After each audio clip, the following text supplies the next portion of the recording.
the case is a product that doesn't click in the market. So somewhere you have to strike a balance. Research is basically a seed that germinates. You can manufacture virtually gold from Sabarmati river sand. That's what research will point out. Whether you can do it successfully through a process that your invention will be able to tell you. But you can do it successfully and you can do it in a proper manner and manufacture gold economically, that your innovation can lead you to. So ultimately, research, invention, innovation and enterprise are the steps which need to be interlinked and they have to come in quick succession. Finally, I would say that today we are in the era of technology. Alvin Toffler has been my very favorite thinker of this century. He has said that technology will invade every field of life. Look at a housewife today. How many technologies she deals with? She operates oven, she operates grinder mixer, cooking range, washing machine. These are some of the examples. She drops occasionally a child to the school, brings the child back, operates DVD, switches on television, net surfing, ultimately sending SMS to the husband for something which he might have forgotten or she wants him to fetch while coming home. So many technologies she deals with, and unless she is competent to use this technology, she will not be able to function as a successful housewife. So technology is going to invade every field of life. That is number one. What Toffler has said in the second breath is that the pace at which this technological invention will take place or technology invention will take place will be so great that if you sleep in the night and do not update yourself in the morning, you will be outdated. So the pace at which the technological changes will be taking place. Look at the inventions that have changed mankind. A steam engine was invented almost about more than 200 years back. That was beginning of the mechanical age era. Then came about 100 years back electricity that has changed our lifestyle and also have given us the capacity for communicating across the globe. Then just 50 years back, computer was making an advent into our life. Today, without computer, you can't survive. Now, this is the pace at which it is going to be changing. And finally, therefore, Toffler has said that those who adopt to this change, those who adopt to this technology will prosper, those who do not shall disappear like dinosaurs. So, well, it's up to us whether to innovate or perish. I wish all of you a great time ahead, full of innovations, success and a bright future. Thank you very much for being with me.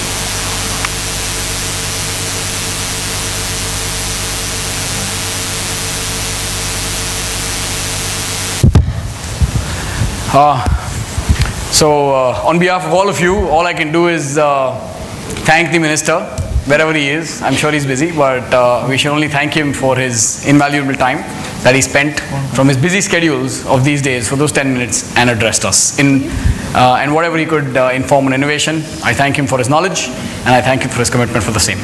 Well, now, of course, it is the moment that, many of us who understand this,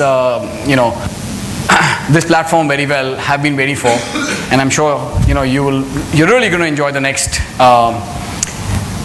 few minutes that you're going to be hearing none other than Mr. Ajay Nanavati, who is the keynote speaker for tonight, and this is the event which is the main event for tonight. Ladies and gentlemen, I want to welcome Mr. Ajay Nanavati for that. Please, sir. Thank you. Thank you. Can I give you a call, Mike, sir? Well, if I don't have the remote, then I'll just work off this. Good evening, everybody. Good evening. This is a great pleasure and a privilege for me to be here. Sorry, I like to walk around. This is called management by walking around. No, this is fine. I prefer to... I'm going to take a few minutes to share with you some stories. I have, as I was introduced, I spent 24 years with 3M. So if you spend such a long time with one company, you get kind of brainwashed. And so many of the examples and many of the stories that I will share with you will be 3M stories. This is not intended to be a 3M sales pitch. but I can't think of any other examples, so you'll have to excuse me for this. So, something go wrong? Oh, it wasn't coming on the screen? Go back. What happened? I go back to the first slide. I want to go back to the first slide. I don't want to let that slide be relieved. Is it ready now? Is it coming on the screen? I'm sorry about that, ladies and gentlemen. Is it coming on the screen? Just wait a minute.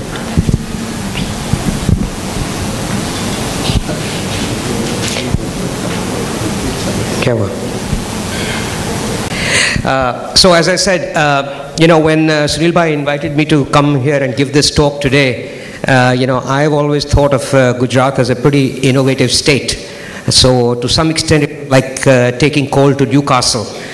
So I'm here as much to learn as to share some experiences. And I had an interesting experience this morning. I drove back from a new site that we've taken in Jagadia near Ankleshwar. So I came in the car in the morning, and I was there yesterday.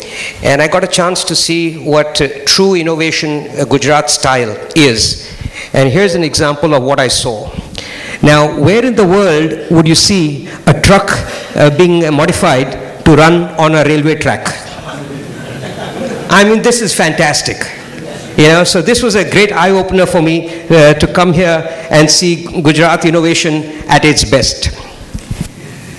So, I'll talk a little bit about 3M. We've been around for 100 plus years as a company, and there are not too many companies that have been around for more than 100 years. Nowadays, one of the common phrases that is often used in India is this whole innovation, sort of the Jugaad phenomena. And I have some serious questions about that. I think, to me, what innovation is all about is really systemic, sustainable, ongoing innovation which gets imbibed into the DNA of an organization or a country. It is not a passing phase. It's not this one-time eureka moment, light bulb goes off, and you one-time breakthrough idea. So I'm going to share some examples of how we in 3M do this continuously, day on day, week on week, month on month, year on year for 100 years. And that's not an easy task, let me tell you that. So I'm going to share some examples from a 3M context. Let me tell you a little bit about who we are.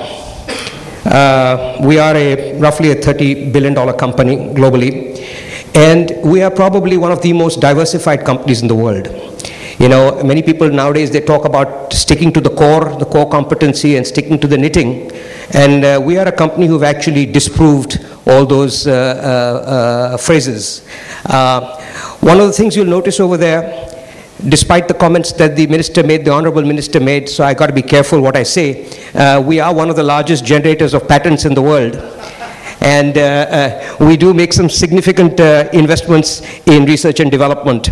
And we play in many, many different businesses. Most people know us from Post-it pads and Scotch tape and Scotch-Brite and Scotch-Guard. But frankly, we do a lot more than that. We're in everything from, if you've been to a dentist, I can guarantee you that you carry a part of 3M in you. So we are in dentistry, we are in Littmann stethoscopes, we are in numerous businesses, so I will not bore you with the details. One of the things that I have, this morning I had the privilege of meeting some of the leadership from the Innovation Society in the morning when they came to the hotel to meet with me. And we talked about how this word innovation has often got overused and abused. So we kind of underplay the fact, we've sort of taken off innovation off the 3M description, though anybody who's been to a management school and has read In Search of Excellence or From Good to Great or any of these books would recognize 3M. But one of the things that I struggle with is that nowadays everybody you meet claims to be innovative. And the real challenge is to talk about what truly is innovation about, and I think today, I stand in front of you as a practitioner, not as an academic, but somebody who's kind of lived it for the last 25 years. And so we really do try to drive that message home. So what is innovation? This is how we in 3M define innovation. was a time when everybody talked about there was the agricultural economy, then it became the industrial economy, then it became the knowledge economy, and now I think we're moving into what we call the creative economy. I think that's going to be the next big disruptor, and the only thing that's going to survive is creativity. We've gone past the phase of sort of a knowledge economy into a true creative economy. So one of the things that we do is not just about thinking up good things. It's about being able to transform those good things into stuff that can be used. So this is the difference between research and development. Many times I go to forums and they say that, okay, if I spend more on research and development, therefore I am more innovative. And I think there is, even though we as a company do spend a significant amount of business, we spend about 5.5% of our sales, that's out of $30 billion every year on R&D. And the difference between many of the examples that were listed earlier when we started the session on innovation, they were launched in the IT space, or in the financial services space, or in the general services space. We are actually a company that makes stuff that you touch and feel. So, our innovation is really manufacturing-driven innovation rather than IT-driven innovation of that sort. So, how we define research? Research, we say, is converting money into knowledge, and innovation is converting knowledge into money. Pretty simple. Very simple formula is how you transform the difference between research and innovation. And the thing, as I said earlier, when I talked about this Jugaad phenomena, we strongly believe that innovation is not an accident. It doesn't happen by fluke. It requires a lot of commitment, and I will talk a little bit later about some of the things that we in our company believe drives the innovative culture that we have within our organization. One of the things which is often touted is in the 3M world, some of the techniques that we have. We talk about this culture of innovation. Nowadays many companies talk about this, we introduced a system, what is called the 15% free time, that every employee is allowed to work for 15% of his time on his personal pet project. And many of our innovations actually came out of that free time work. They got access to all the corporate infrastructure and corporate resources, but were able to use those to follow their dreams. Many of our innovations were products that failed, and they just kept on it, till they were able to transform that into an innovative solution. One of the things that I often believe is that this is the chairman of 3M, one of the guys who built the culture in the company. He was the longest serving chairman of the company for many, many years, 40 odd years. And this is one of the areas where I think we in India struggle, is our ability to tolerate mistakes. We lack the tolerance for mistakes, and this is one thing that I go around trying to drive home that message. There's no shame in making mistakes. In 3M, it's almost like a badge of honor, and we actually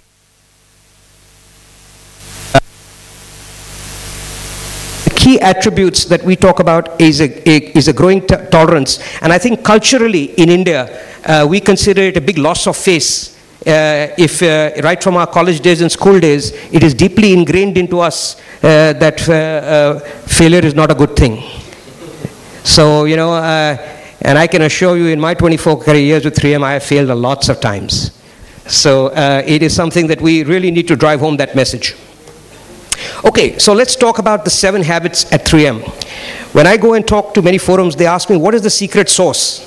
And they say, how come you talk about it so openly? You're letting out a trade secret. You're letting out a company secret.